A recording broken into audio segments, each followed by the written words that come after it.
5ஆம் தூதன் எக்காளம் ஊதினான். அப்பொழுது வானத்திலிருந்து பூமியின் மேல் விழுந்த ஒரு நட்சத்திரத்தை கண்டேன்.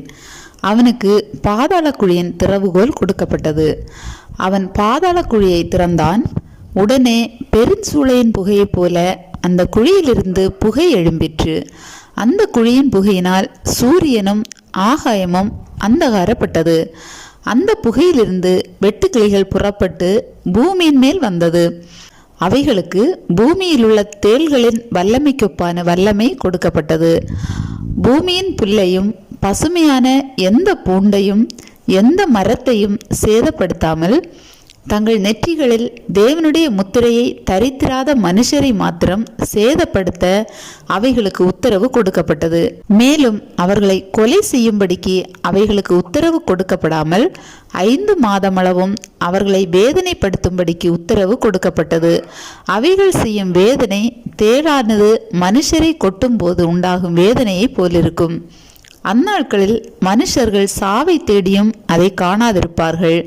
சாக வேண்டுமென்று ஆசைப்படுவார்கள். சாவோ அவர்களுக்கு விலகி ஓடிப்போம். அந்த வெட்டுக்கிளிகளின் உருவம் யுத்தத்திற்கு ஆயத்தம் பண்ணப்பட்ட குதிரைகளுக்கு ஒப்பாய் இருந்தது. அவைகளுடைய தலைகளின் மேல் பொன்மயமான கிரீடம் போன்றவைகள் இருந்தன. அவைகளின் முகங்கள் மனுஷருடைய முகங்கள் போலிருந்தன. அவைகளுடைய கூந்தல் ஸ்திரீகளுடைய கூந்தல் போலிருந்தது. அவைகளின் பற்கள் சிங்கங்களின் பற்கள் போலிருந்தன.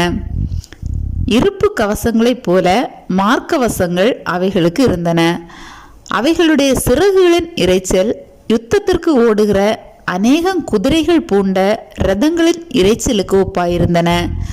அவைகள் தேள்களின் வாள்களுக்கு ஒப்பான வாள்களையும் அந்த வாள்களில் கொடுக்குகளையும் உடையவைகளாய் இருந்தன. அவைகள் 5 மாதமளவும் மனுஷரை சேதப்படுத்துவதற்கு அதிகாரம் உடையவைகளாய் இருந்தன. அவைகளுக்கு ஒரு ராஜன் உண்டு. அவன் பாதாளத்தின் தூதன். எபிரேய பாஷையிலே அபெத்தோன் என்றும் கிரேக்கு பாஷையிலே அப்பெல்லியோன் என்றும் அவனுக்கு பெயர்.